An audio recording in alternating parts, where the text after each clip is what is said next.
Hello, everyone, and welcome back to the Aspie Bridge. I am your host, Suzanne Plumley, and my guest today is Reed Miles. I'm going to let him introduce himself quickly, and then we're going to go into the show.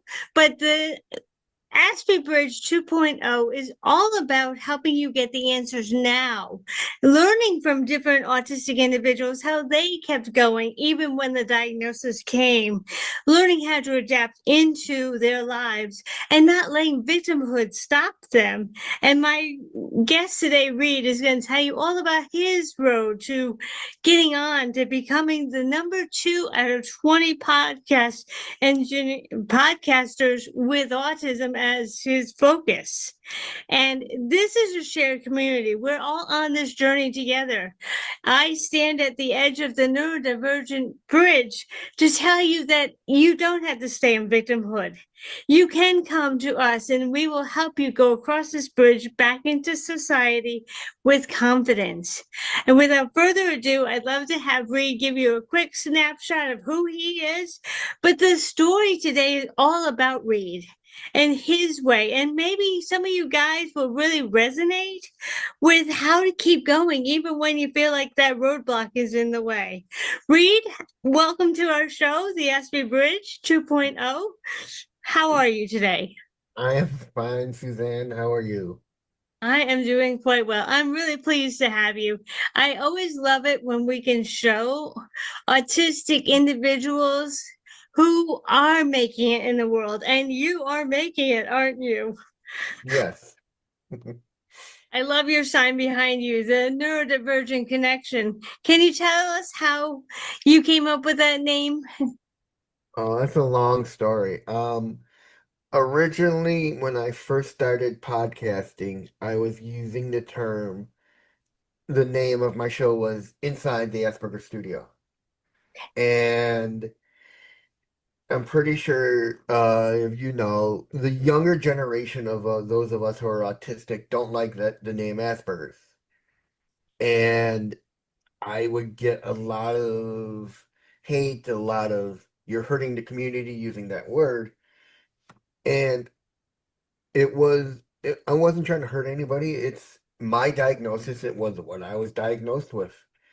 And a good friend of mine who's one of the biggest neurodivergent podcasters and YouTubers out there said, listen, it's your diagnosis. You can use the name whatever you want. Don't just tell them to go scratch. And then as time went on, I realized I wasn't just dealing with those who are autistic anymore. I was talking with those who had ADHD, who had OCD, who were had cerebral palsy, who had learning disabilities. And I thought I needed a name that was that covered the entire spectrum. And I was going through names and I thought, the neurodivergent connection sounded right because it covers the entire spectrum. And that's how the name stuck. I think that's great. Let me share with you quickly why I call this the Aspie Bridge.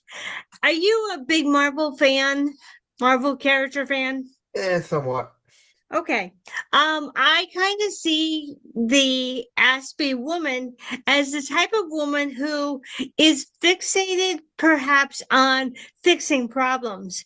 So I don't see it back in history. I bring it to the Aspie woman who is perceptive, who sees patterns, who goes into the community to fix problems before they can harm anyone else. So when people say to me, Aspie, that's not a good term, I'm like, well, this is a way to change your perception on what Aspie can mean for you if you'd like to adopt it. Yes, I understand that there are some bad things in history that really made that name a bad thing, but if you can evolve your perception of Aspie into a woman who can see patterns, who can see problems, and wants to fix it for others, maybe it will give you a whole new viewpoint on what the Aspie Bridge is all about. I want to help you to solve any challenges so you can go into society with confidence. I like that. So that is where the Aspie Bridge came from. It's really stuck with me now. And I think people can now see the vision that I'm creating. It's kind of like, as I say every week, it's like that early edition newspaper show Mhm. where the main character gets the newspaper early in the morning and he can read all the headlines and go out into society and fix all the problems. That's kind of like what I do. I'm Mhm. always going into society with my eyes open, saying, how can I fix it for somebody else?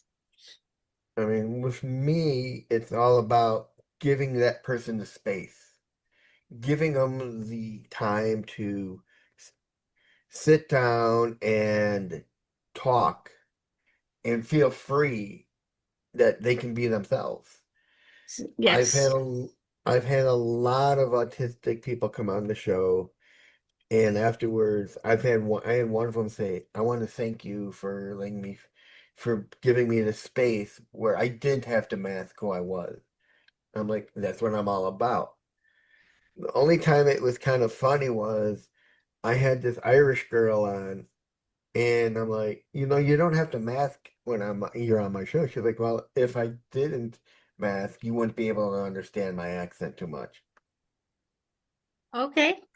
Okay. I'm like, all right. Well, I think that's really cool that you keep bringing on others, and maybe we can reciprocate if you're interested in how well this interview or this story goes. And we're not going to call it an interview, we're going to unfold your story, evolve your story. Mhm. I would love to start right in with our first question is when did you first realize that you experienced the world differently? We didn't know I was autistic for a long time.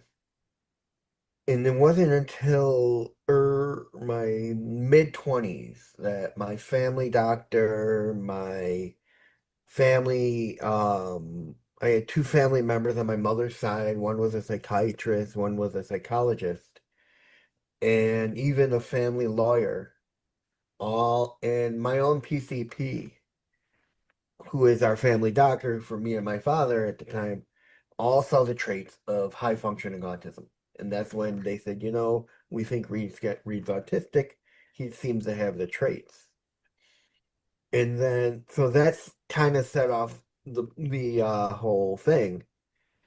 And I, and then it wasn't until my 50s when I got officially diagnosed through Mhm. a clinical trial because they needed to know where I was on the spectrum. But the interesting story behind with that all is right after I left school, I had some friends and I went abroad for my master's degree. And one of my friends and I were talking, and she's like, "Can I ask you something personal?" I'm like, "Sure, I'm an open book. You're a friend of mine." And she's like, "Are you autistic?" And I was taken aback. And then I'm like, "Wow, how did you know?" And she's like, well, I part of my psychology program here was that I had to work with younger autistic children, and you tend to have some of the same traits as they do. I'm not knowing when to say something at the right time, being overly friendly, and just, and I'm like, wow. I'm like, yeah. She's like, what are you doing about it? And I'm like, nothing right now. I mean, I'm just trying to soak it all in and everything. She's like, okay, that's so cool. That's good. Yeah. I'm glad that someone had the comfort to approach you. That's kind of like what happened to me. I was involved in an organization for over a year and they've watched me and how I carried myself out. And I was always smiling no matter what my uh, inner emotions was. So you could see that I was masking there. But she came up to me one day and she said, I don't know, but I'm thinking that you might be on the spectrum. And that's, as you know, very hard for someone to say, like your friend said it too, very hard for someone to come up and say, are you autistic?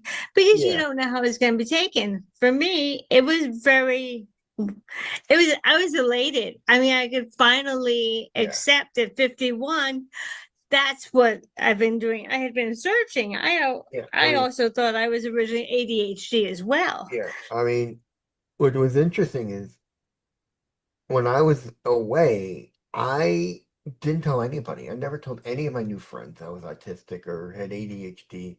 Only people that knew were my disability advisor.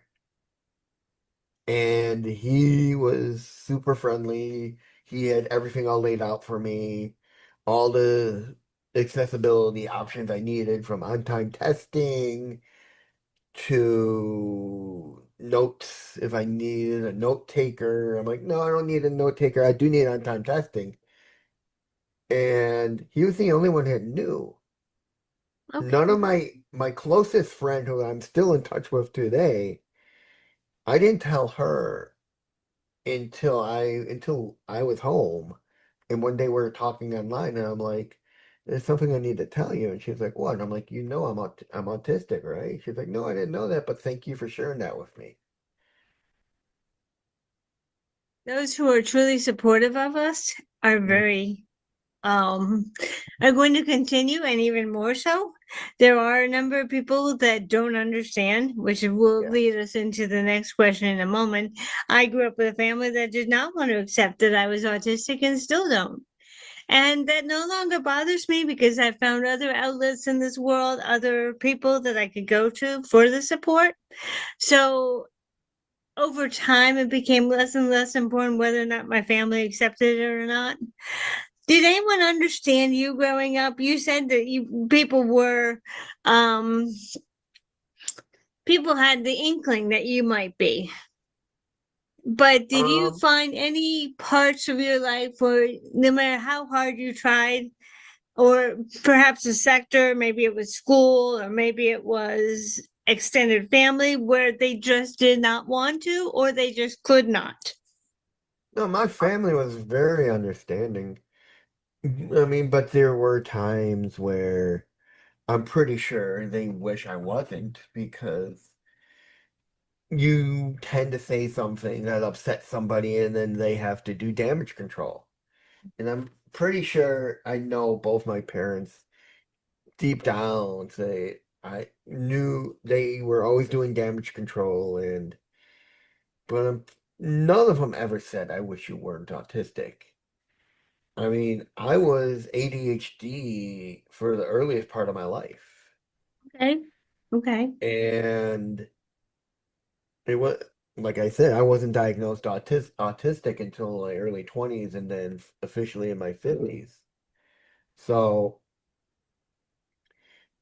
I'm fortunate enough to have a family that understands me. Then I also have an extended family on my sister-in-law's side that totally understands me because one of her cousins is autistic as well. Okay. Okay. So they kind of understand me and know what's going on, but they know that I am different than he is. He's probably a early level two, but he's like a between two and one because he's able to work, but he's got his little hang-ups and stuff, and the family's okay with that. But with me, they know I'm very open, I'm very caring, I'm kind, I love them all, and they like that about me because I'm a very open person, and they understand that. I think that's great. I'm so glad you have a support family. I think that makes all the difference. And we were talking about that last week in my podcast, how the environment that you grow up in can make or break whether or not you take trauma into your future. And I think that's a big deal right there. Also, based on our ages, autism wasn't understood when No, we were not back little. then. I mean, I can go back and tell you when I first went for SSI, autism wasn't even on the Illinois Board of Listed Disabilities back then. And my mom's like, Mm-hmm. we can't put down you're autistic because it's not even listed there. Right. So we waited. And then when we did apply, when it was finally recognized, they still said he can do dom- um, dominial tasks. Yeah. And finally, after being denied 3 times, we waited a while, came back from school, and my mom's like, we're going to try again, but this time with a lawyer. And the lawyer said, okay, here's what's going to happen. You're going to get the same 3 denials. And then on that third time, on the back of the sheet, it's going to say, do you want a representation? And it's going to ask, do you have a lawyer? And you say, yes. Hmm. And we did. We met, and I met with a judge, and they talked to me, and I explained my story. I told them one of the things they were fearful of is I was talking about how I was in school and I traveled on my own and how I had trouble, how I would panic a lot. What if I would get lost? I'd get nervous, and they were afraid that would ruin my opportunity. But then they brought in a vocational a woman from the vocational center and to point out different jobs, and my mom's like, can't work there because he works with people, can't work there because he works with people, can't do that because he works with people. She's like, he has a hard time working with others because he doesn't know what's right or wrong to say at times. Right. And so after the trial, the lawyer said, listen, you're not going to hear back probably for 4 months. So Yeah. we waited, and all of a sudden I got a letter that says, congratulations, you win full credit. Wow. Wonderful. And we were shocked. And so, yeah, I mean, going back to what we were saying, back when we were, back when in the early days, autism wasn't even recognized. It was called Asperger's back then. It wasn't called ASD, and it was still not a recognizable disability yet. Yeah. Now, if when my older daughter was going into preschool, that's when I learned about it. And at that point, I was like 30, already in my 30s. So I'm like, okay, I myself am going back to hopefully receiving SSDI because I'm pushing myself at work. I can, I actually work with a couple of autistic individuals, so I am getting through to them and helping them to become better cashiers and everything. I have more of the dyspraxia that goes along with autism. So people take one look at me and say, "You're fine, you're working, you can hold a job." And it's like, yes, but I'm pushing myself beyond my body's limits to get the income because otherwise I'm getting family support, which is tied up in challenges, emotional challenges. So, yes, I'm pushing myself beyond what my body can really handle, which is going to lead to burnout, of course. I mean, that's a good point you brought up. People don't realize we're different than everyone else. And I'm not going to drop names because I don't want to get anyone in trouble with me. But when you look at us, you think, oh, they can do it, they can do it. But you push us beyond what our nervous system can handle, we go into a meltdown, so to Mm-hmm. speak. But they don't see what's going on inside ourselves. No. And No. I've been pushed beyond that twice in my life within my family. And I'd wake up in the morning, I'd be sore.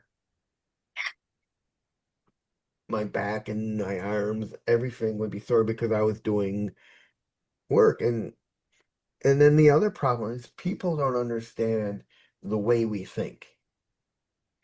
We are very literal thinkers.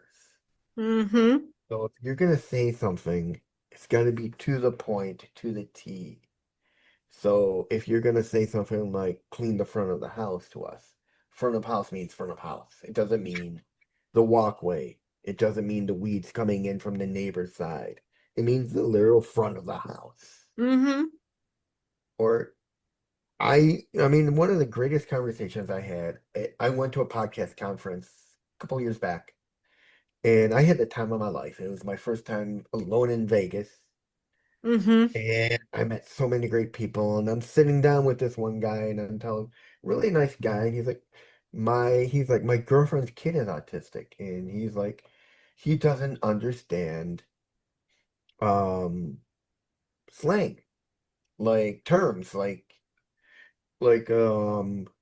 play it by ear. He doesn't understand that. He's like, we're gonna go outside, we're gonna go out and we're gonna play it by ear. And he's like, what do you mean play it by ear? Right. The And I'm like, you idioms. gotta no. I'm like, you need to explain to him that play it by ear means you're gonna play it mm, hour by hour, Yeah. You can be depending on flexible. what's going on. Yeah. And because I had mentioned that to a friend of mine who's autistic as well. I'm like, what does play by ear mean to you? It means playing an instrument, listening. No, I'm like, playing by ear means you're going to do it minute by minute, hour by hour, depending on how the weather is going to act for you how the weather is going to be, how your day's going to be, how much energy you have for that day. Yeah. And Exactly. there are going to be those who are autistic who don't understand these kind of phrases. And then there are those who are higher level ones, like me, like you, who kind of sit on that bridge between neurodivergents and neurotypicals, who understand the way we think and the way they think, and understand those terminologies.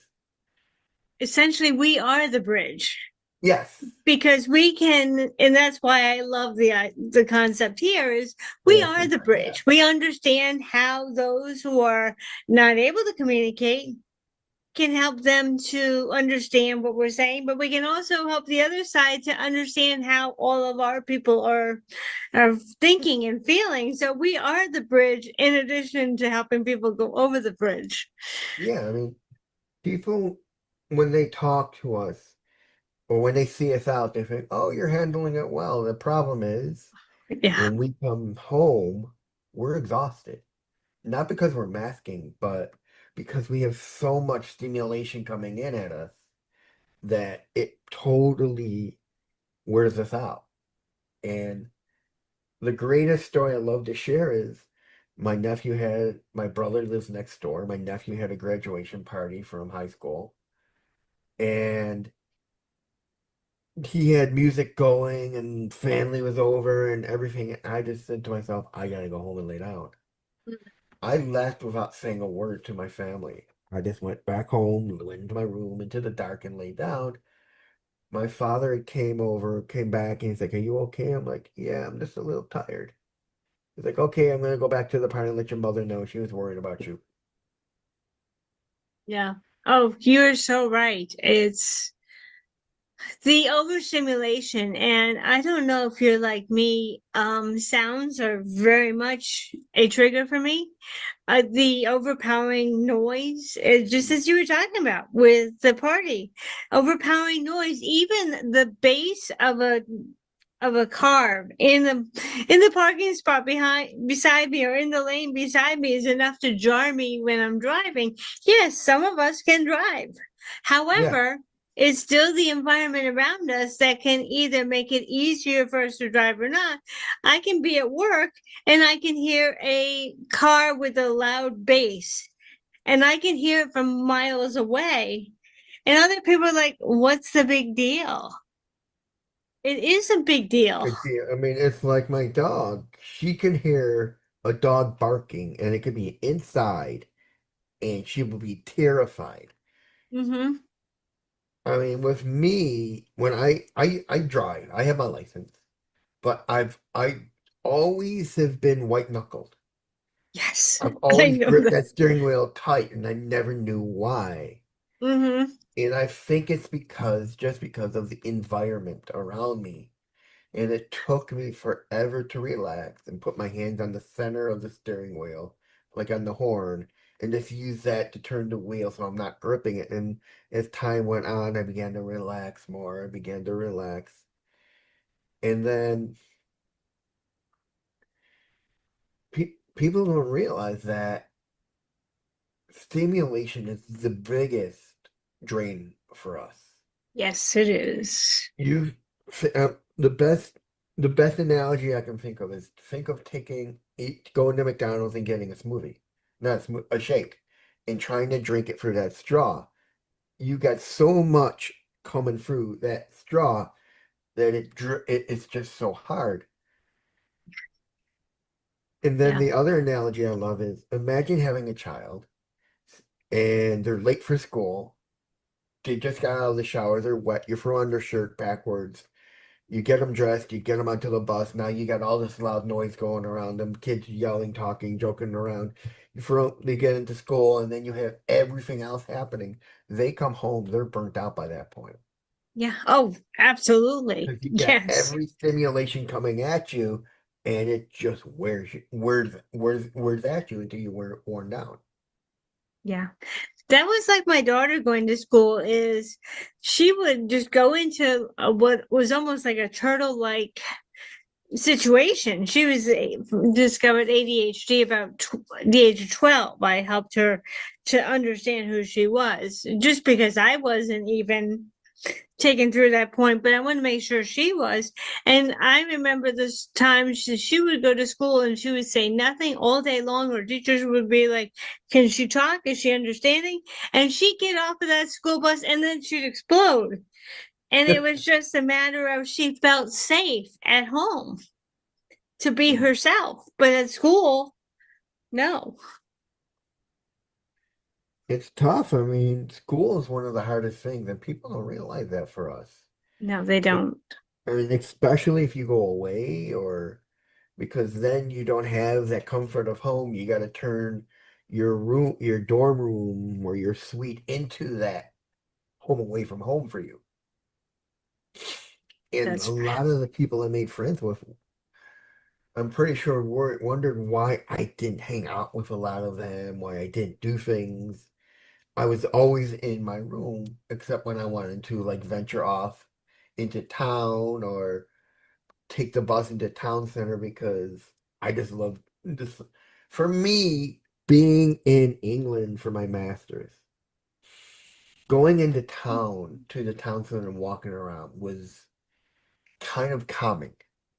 hmm But it was slow paced, not a lot of noises, beautiful scenery, and it was enough to keep my nerves at bay. But a majority of the time I spent in my room because I felt safe. safety is so important to us. If we're going to function in the bigger situations, allowing ourselves the time to be in a safe, quiet place is what's going to get us through the rest of the day. And you're right. I mean, I would do the same thing. I was up in my room a lot growing up, not knowing why I preferred that. Playing music, the same song over and over again. And I'm like, there's something to this.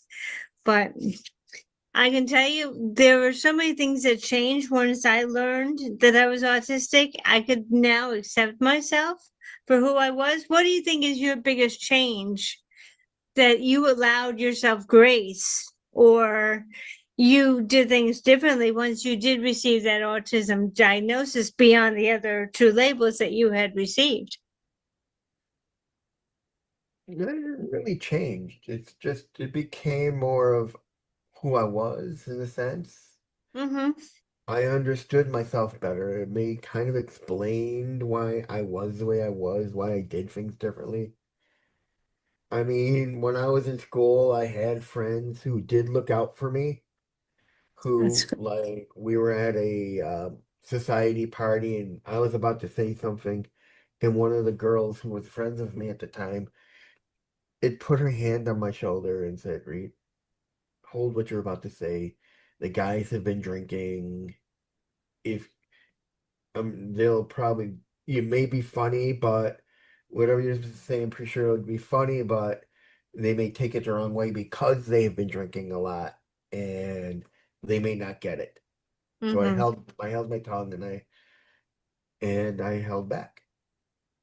Well, that was good that she gave you the heads up because it gave you an option to decide whether or not it was safe for you to go into the group or to hang back or not arrive at all. And I think sometimes when we don't show up for something, people are like, we're not good enough for you. And they don't understand that it has nothing to do with how we value them. It's our our self-protection Yeah. so that we're not being impacted, one, by people who in your case, as you say, because they were drinking, they wouldn't understand either what you were saying or they wouldn't understand who you were. And then the drinking, the alcohol can definitely impact that. I know that very well. My mom has gone through similar situations where at the end of the night, after she's had a glass of wine, she's not able to filter. And people who are drinking aren't able to filter those who have different needs from themselves. I mean, it was like I had a friend who's like, "Why didn't you?" He's like, "I'd just like to know why didn't you show up?" We had a party in our room, and everything. He's like, "I was just curious. You got the invite. I'm just curious why you didn't show." I'm like, "Well, one, I'm not a party person, Mm-hmm. and two, the loud noise had just been a lot for me with all the people and everything, and three, it turns out the party spilled out into the hallways, and campus security had to come." So Oh, I was glad I didn't show. yeah. We have that justice system. We just do not like to get in trouble. We do No, not want any part of that because it's like when the officials don't even understand us, they think that we're just no. part of the party. And I can totally resonate with the fact that I wouldn't want to be there either. I would want to be as far away from that. Yeah. If you don't mind, I'd love to switch gears just a little bit No. because I'm very interested in what kind of articles did you write for your podcast? I mean, for your blog, because I also have a blog and I had the same experience. As much as I was putting out articles that could help, there was just no traction to it, which is why I ended up going Yeah. into Um, podcasting as well. I mean, I write poems and I wrote an ode to my father who had passed, a whole bunch of different things. I started posting, um, I posted all like for my after school, I had traveled for Europe for 6 weeks and I wrote about where I was and the different locations and everything and this and that. And I had noticed that not a lot of people were using phony email addresses. Mm-hmm. And I had like I one of my good friends is autistic, and I'm like, what is with people with the autistics using phony emails? They're like, they're very conscious of everything. They're very private and stuff. They don't want it. I'm like, so I said, you know what? It's rooting my number count. Yeah.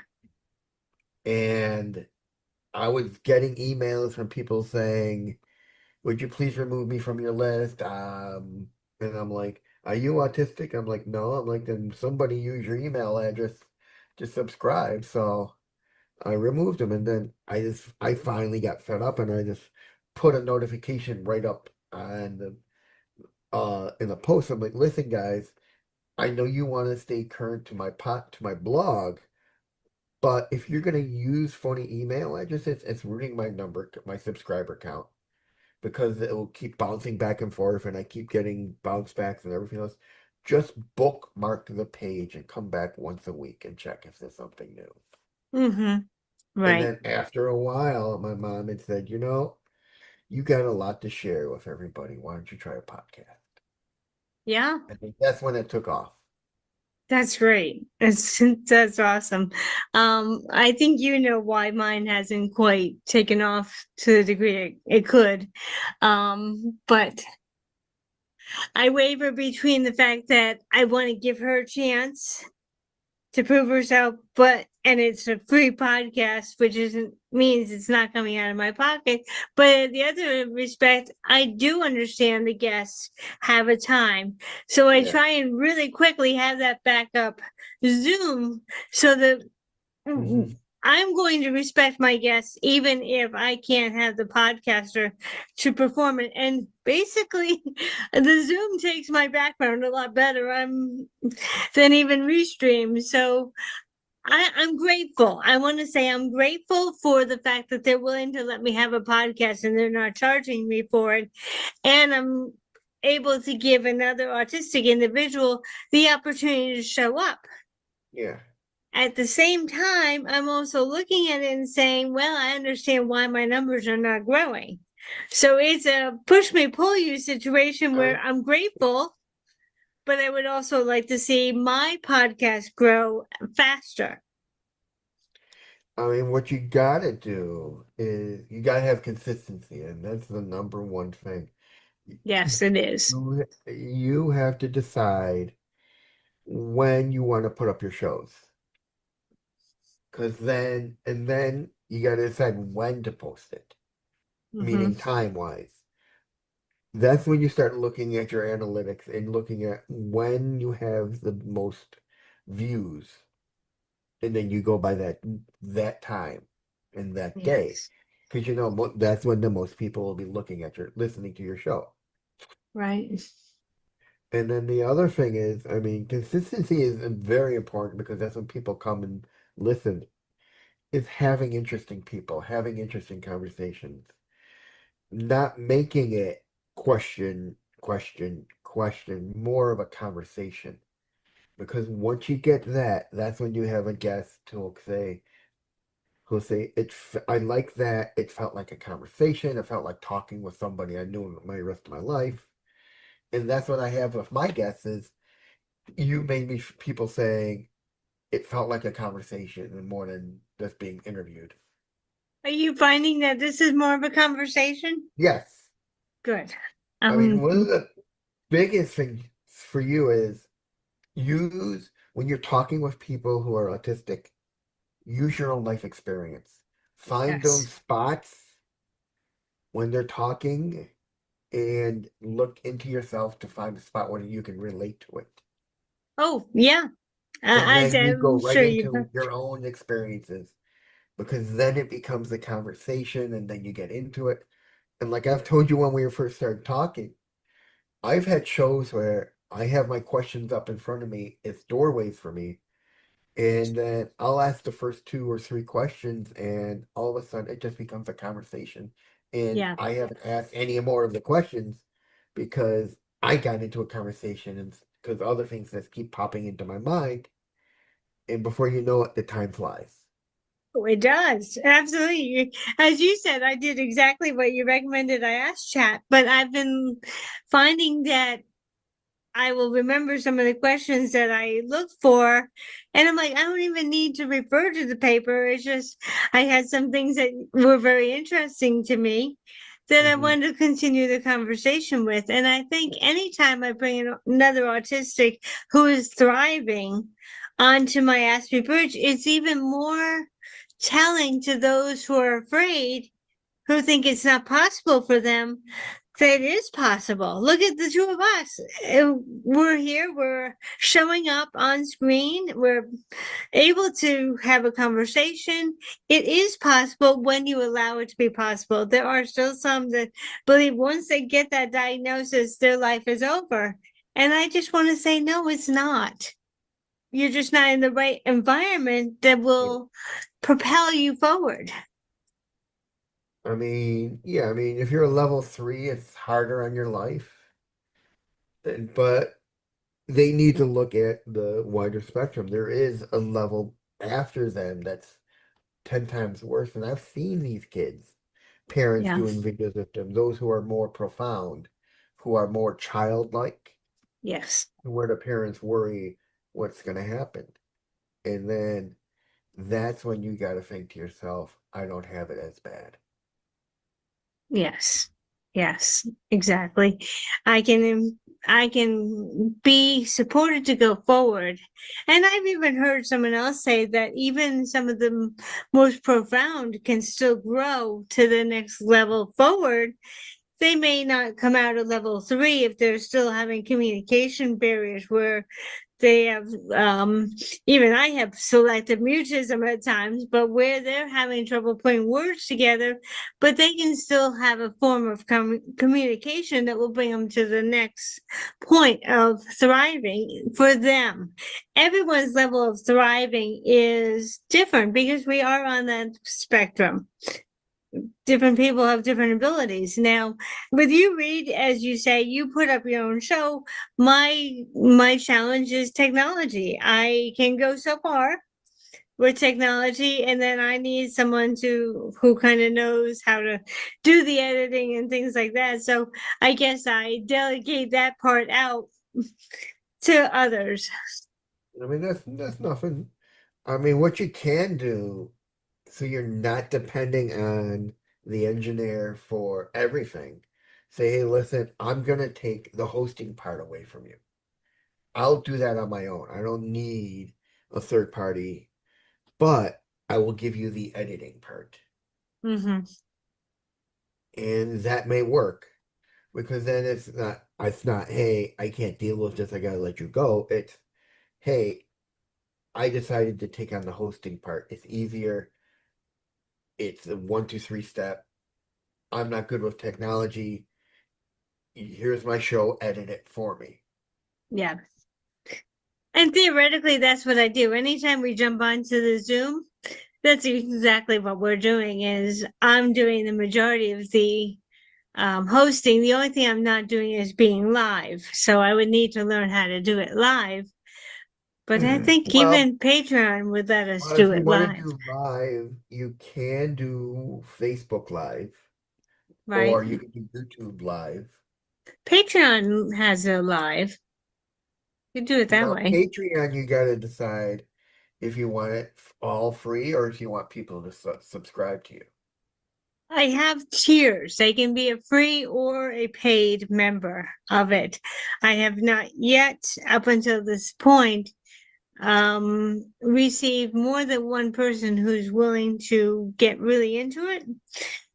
Well, And yeah, I've learned that the hard way. I have a Patreon with 4 or 5 different tiers from $1 all the way up to 50, mhm, and each tier offers them something different. The right. only ones that have really subscribed, I had a bunch of people subscribe who were like, a couple of them were good friends, and then two free ones, and then I know three of them dropped off because two of them dropped off because of financial difficulties, and then one of them dropped out and didn't even give me a reason. And I've been on top of her, and she never replied, so I'm like, forget it. Yeah. And And so I keep them as like a little income coming in, mhm. but I talked with somebody who runs a company, really nice guy. You'll see him in one of the Facebook podcasting groups.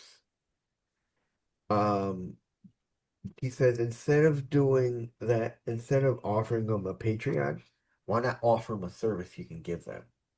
Oh, okay. So what you could do if you want to make a little money is say, hey, I'm gonna offer $45 straight up one-time fee if you want your video and audio sent to you so you can create your own clips. Mhm. And if you ever get a backlog like I have, I mean, I have a huge backlog. I say if you want a prior expedited editing, so your show goes up for everybody, All I'll throw right. that into that 45. These are all great suggestions. Do you find that there are times when you just need that extra support sitting beside you to say, okay, this is where I can help elevate you to the next step? Because I find that that's something that I'm often wanting is just that person who will sit beside and say, now work on this project. Because I feel that we're great learners, but we just need someone to do a sequential, step by step layout for us. No, I don't have that second person, but I do have a program or a website that I pay for that lets me create a board and it work categorizes my workload Mm-hmm. from the guests I have in queue to the guests I have waiting for editing to the guests that I have shows waiting to go up to everything else I have going on from my special interests to um and so it keeps everything in my life together So I look at that and it's got a week at a glance, so I know who I have coming up. And then that tells me, okay, I have this guest coming up at this time, so I know. And sometimes, yeah, I forget to look at it or I forget to put the guests up, but that's why I always have my calendar because that automatically tells me, hey, this is coming up at this time. Be ready. Yes, And I also have my Google Calendar that helps. attached to Zoom, and it's got who I have, and I have Zoom up, and it says, "Oh, you got this person at this time." I will find that when I can put out a series, which is like 4 or 5, then I will have people sign up for it. But if I don't have a series for what I want to talk about, I do go 2 weeks at a time just to be sure that the guest doesn't forget that they're in with me, and I will check in with them. Now, I do have someone for next week as well, which is exciting. And then I'll probably do 2 recordings during the weeks of my daughter's wedding, just because of the fact that I do want to still show up. I think it's important for us to be consistent, as you say, every week, whether or not we are live or not. I've always prided myself on being consistent, and I think that's good. Now, I would love to know, besides the sensory, is there any part of your business that you find overwhelming? Editing at times. Editing? Yes. I used to do both audio and video all at the same day, and that was just like too draining on me. Oh, that can be. I can imagine. And and then I decided, you know what? I am gonna edit on the weekends. Saturday will be audio, Sunday will be video. And sometimes I will let my videos back up because the video as isn't as important as the audio because the audio goes up first. Okay. And I Okay. usually tell my guests once it's up, I'm like, your video will come up, will probably be up in a few weeks. It's a little bit more backlog than everything else, but you'll get the link. Now, let me ask you a question. It's Do you find that when you edit, it takes away some authenticity? I think a lot of what I've been finding with my podcast is that people are most natural, and I let that flow during the course of the hour, half hour to hour. And I hasten to edit too much because I want it to be as authentic as possible. So, where do you draw the line between authenticity and editing? I really don't edit my stuff. Mm-hmm. I leave it raw.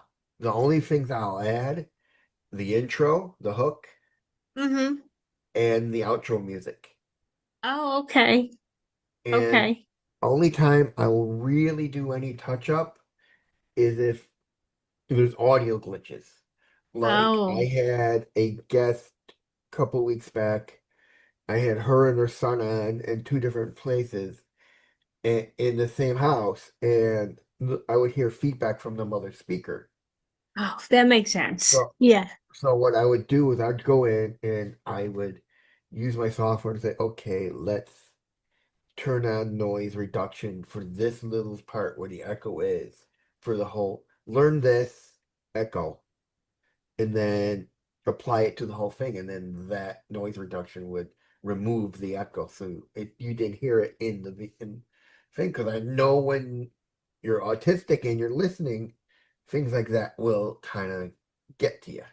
Yeah, that's true. I did have one podcast back in early March of last year where I was at a friend's house and the doorbell rang, and I didn't know how to edit, and my um lady who does this for me, she didn't edit it out, and you can tell how distracting it is. Yeah, I I mean, I almost thought had about doing another one with the same guest just because, and she was a friend, she would have done another one. But I can understand how background noise could be very distracting to any autistic listener who wants to truly understand what's going on in the conversation. I mean, a lot of times I won't edit out the noise because it's faint. Like with me, I have a dog and she's upstairs and she'll bark at the door and the window and if anyone's coming in, or if my mom's on the phone talking loud, I can hear it down here, but it's faint. Okay. Yeah. But if like the echo, you hear it because it's coming from the guest Right.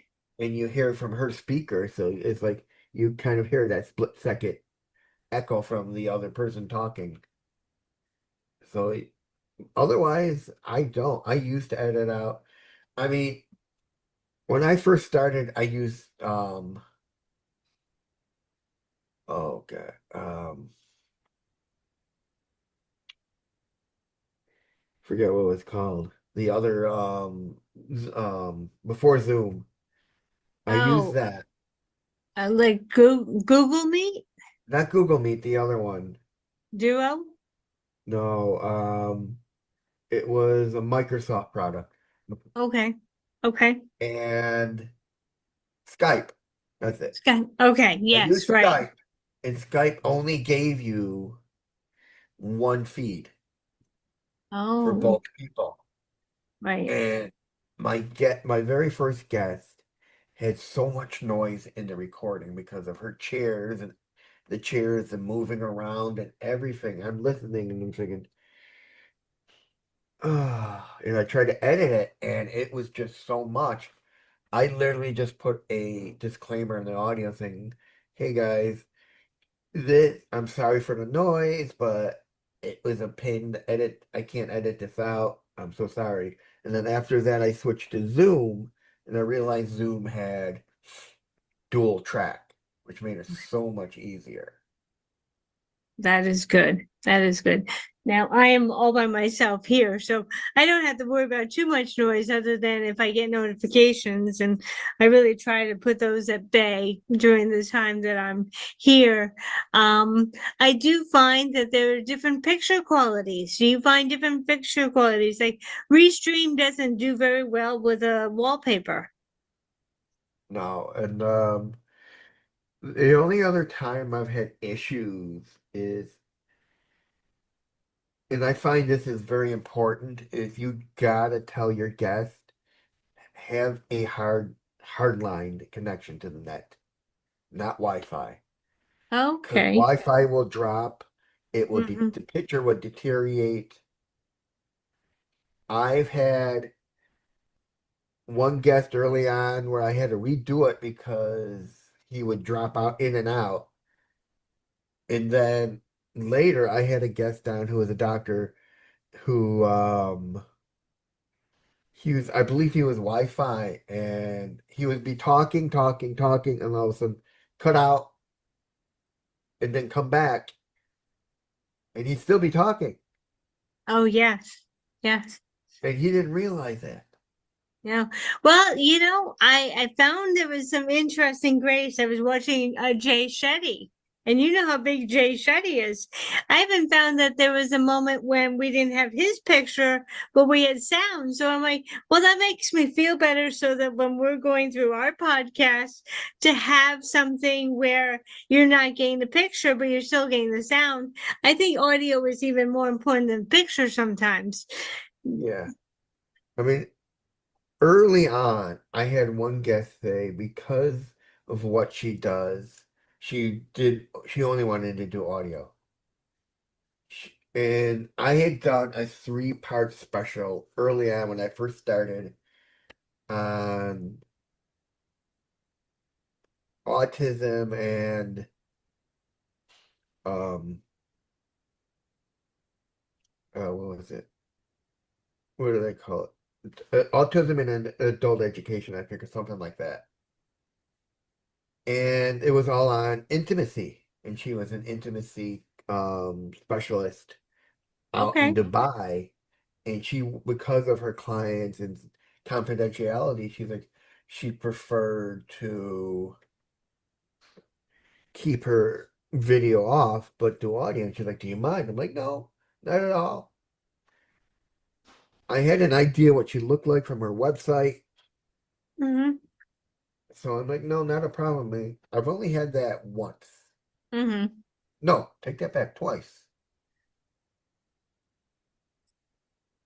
I guess I'm gonna knock on wood. I haven't had anyone yet who would say that they did not want their visual on. So I'm very glad that, but I can understand how that might be a situation Hmm. that would come up for sure.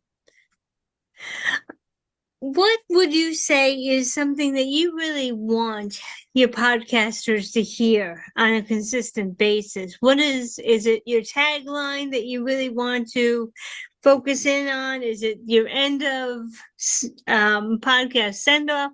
What do you think that most podcasters are looking forward to when they come to working with you or watching your replays time after time? What brings them back, I guess, is the best question I What have. brings guests back or what brings listeners back? Listeners back. What brings listeners to my show is not the intro or the outro. I think it's the guest. Mm-hmm. Because it depends on the guest too. Because if you look at my numbers, that certain guests will have higher views, and some will have lower views. And it's also how interesting they are and how interesting the conversation is. Right. Right. But what makes people feel seen is my moniker at the end of the show, which is you're never alone. Oh, And that's I what I like want them. that. I like that. My outro is usually don't be afraid. Come get support. Yeah, because I mean, the reason why mine is so important is because of my message that I'm relaying to everybody. You're not alone in this. There's Mm-hmm. me, there's you, there's hundreds of us out there who do autism podcasts, who do YouTube, who educate. You look at one of the biggest YouTubers for ADHD, who is Jessica McCabe. She's got over 1 million subscribers, Oh, wow. I'd like to and check her out. people love her. And but it's the message that gets the point that we're there for you to help you, and people Mm-hmm. relate to that because they know we mean it, and that's why I did the podcast. Is you can hear the sincerity, you can listen, you can read it, but you don't know this actual sincerity is there until you hear it in their voice.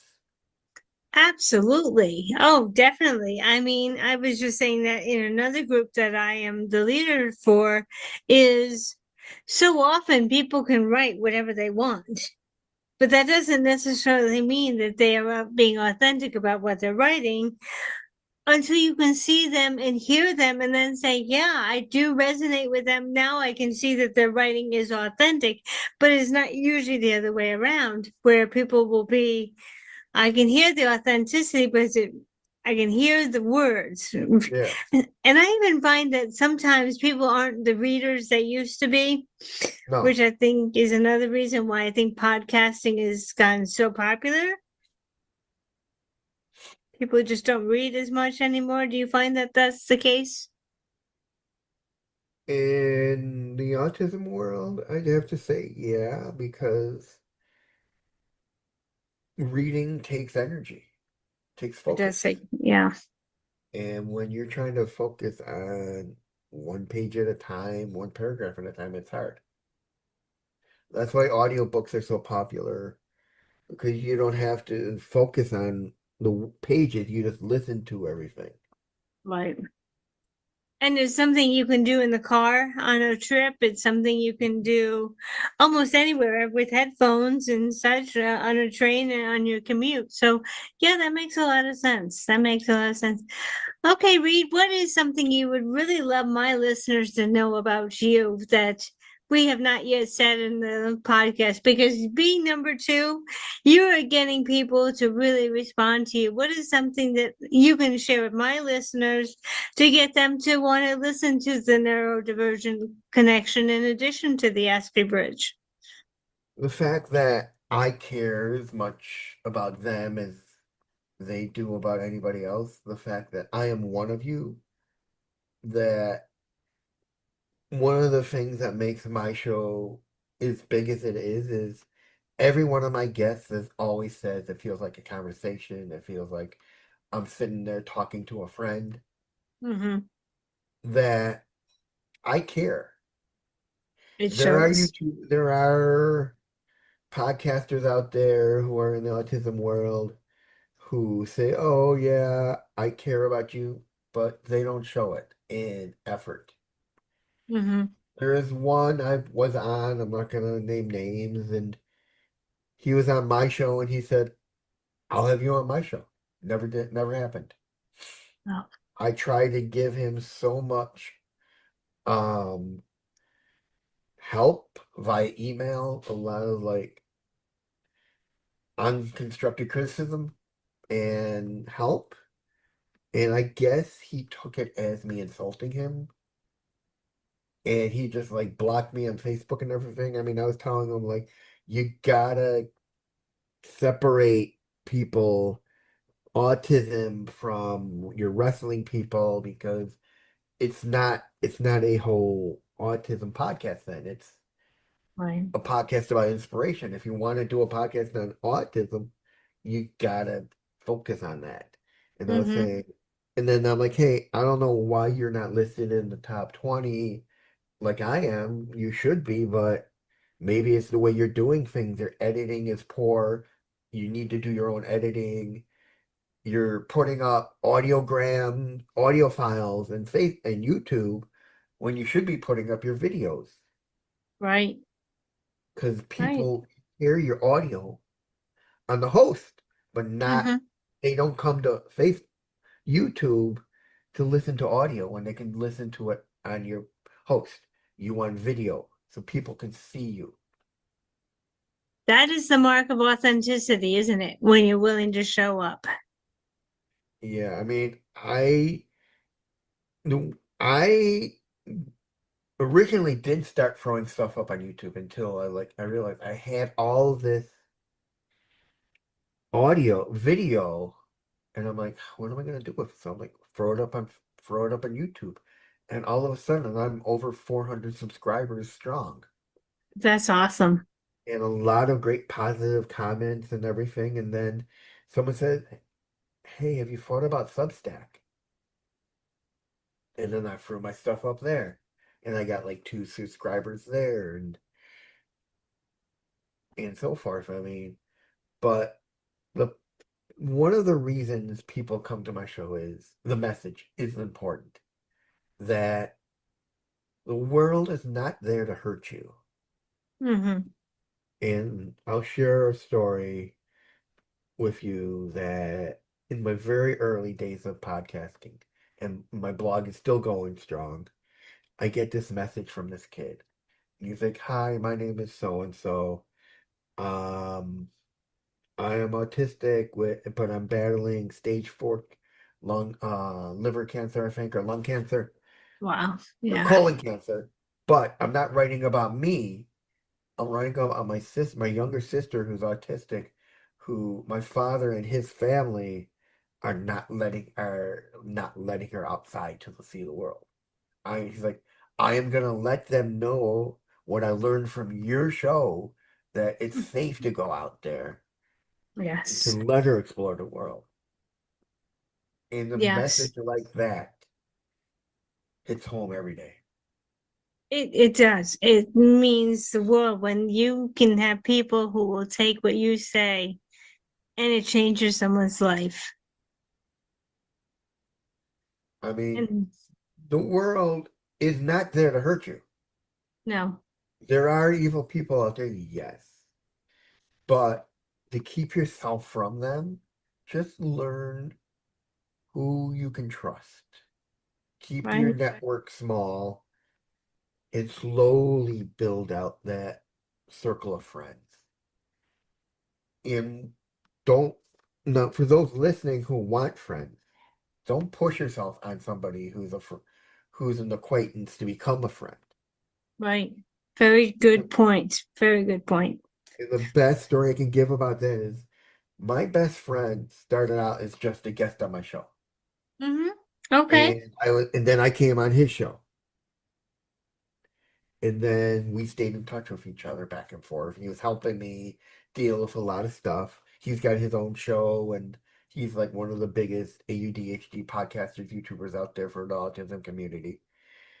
And one day on his Instagram, I see him say he's feeling burnt out, worn out, and stuff. So I send him a message. I'm like, hey, at first I go, hey, do you want to be friends? And he's like, I don't have a lot of friends. I find it exhausting. So I'm like, Mhm. okay, that's a no right now. And I stepped back and I didn't push. And Right. then later I saw that message of him feeling worn out and burnt and tired and exhausted and everything. I'm like, hey, dude, do yourself a favor. Get yourself a drink of water, take a breath, step back from the show. It's not going anywhere. Right. We're not leaving you. Spend time with he's got two kids, with your Mm-hmm. kids and your family, and come back when you're ready. And then he sent me a message. He's like, "You were really good. You were a really great friend." And then that time I knew he had brought me into his friend circle. Oh, that's wonderful. That's really wonderful. Yeah, just touching quickly because it's not the point of what you were saying, but sometimes you do have to take that break from podcasting. And I had done that last year with the Aspie Bridge, but it means that you can regroup, refresh, pull yourself back to where your center is, which is what I use. I have a little bit of a spiritual and psychology mixed together. Pull yourself back, center yourself, remember who you are, and then come back stronger. Yeah. Which is why I call this the Aspie Bridge 2.0, because I felt that I had taken Aspie Bridge 1.0 as far as it was going to go. I needed the refresh, the rebreak, and now I can come back with full of energy again. And I think that that's important. And just as you were telling that young man, or the friend rather, that sometimes that's what it takes. I mean, that's why I changed the title of both my shows is I realized that my first two shows only went as far. And the way I was doing the shows had totally changed. I went from asking questions to more of let's tell your story. I Let's like live that. in those moments of what happened when. Do you remember how you felt? What was going on in your life? Because I had a guest on just yesterday, and he after the show he's like, I love the questions you asked. Mm, They weren't repeating. There was a nice flow and rhythm to them, and it just felt natural. And that's what makes a good show is that flow of question to yeah, bring that person into that moment. Because when you start asking deeper questions, it gets to the point of they feel comfortable and they're able to relive some stuff. I mean, I had one guest who I had on my other show who she wanted to record it and she thought she did, but she didn't. And apparently it wound up on my cloud, my Zoom cloud, and I didn't tell her. I didn't want to tell her because the way she had it recorded was the gallery way or the speaker way where whoever was speaking would come, it would show them first, and I didn't like that. all right. So the second time around when she came back on, I recorded it and I made the questions shorter and I knew her story already, so I got more into the point of her life. And so what makes a good show is what I learned this when I went to the podcast conferences. Learn your guest. Yes. because they can hear if you're bullshitting or not. Mm. If you're not interested in them, learn your guests, do a little bit of research on them, Mm-hmm. find out who they are, make them feel welcome, and that's what makes people want to come back. That is true. And also having it show up in many places. And Yes. that is the important part right there that I want to bring to all my listeners. Reed, where can we find you? What is the easiest way? And I am going to put your information into the Facebook page, the Aspie Bridge, so that people can easily zone in on your podcast on a regular basis. I mean, if you go to the Aspie Bridge Facebook page, you'll find Reed's picture. You can go under there, and I'm going to put the link for his podcast right there so you can enjoy it alongside. I would love to have everybody subscribe to the Aspie Bridge and keep going to hear more great conversations. Reed, can you tell everybody vocally where they can find you and when they can find you? You can find me by typing in the neurodivergent connection anywhere on any podcast host, even on YouTube. You can go into my Facebook page, the Neurodivergent Connection, and I post up every show that goes live there. Or you can go to aspergerstudio.com, which is my blog. It's not kept up to date as I'd like it, but I had two great conversations up there. I think I posted with the great Danny Donovan, the creator of the Anti-Planner. Okay, great, great. And now, what can you tell my listeners as your send off message to really get them to want to come to your podcast? Um, that you're never alone. Always be curious, always be fearless, as never fear the unknown because it becomes known once you step into it. I couldn't have said it better myself. I think that's great. That's really very helpful. Are you still open to guests on your show? Yes, just So, know that even though if you book a show with me, that I do have a huge backlog, so your show won't go live right away. I will let you know when it goes up, and I do offer a $45 fee if you want your show expedited. okay, great, great. I think that what is coming out on this podcast and all the podcasts I've done up until this point is the raw but yet very honest look at what two autistic people can do for Mhm. you in your life. What we can do to help you go over this bridge into your future. Reed, I want to say thank you for coming today. I hope you enjoyed our conversation. I did. And if you'd like to have me on your show, I'd love to be there as well. I'll wait my turn, of course. I'll send you a link and you can set up a booking date. I would like that. Is there anything you'd like to ask of me before we sign off? No, that's it. You answered a lot of questions. Wonderful. Thank you so much for coming, Reed. Thank you, everybody, for coming. And this recording will be up on YouTube very shortly. Thank you so much.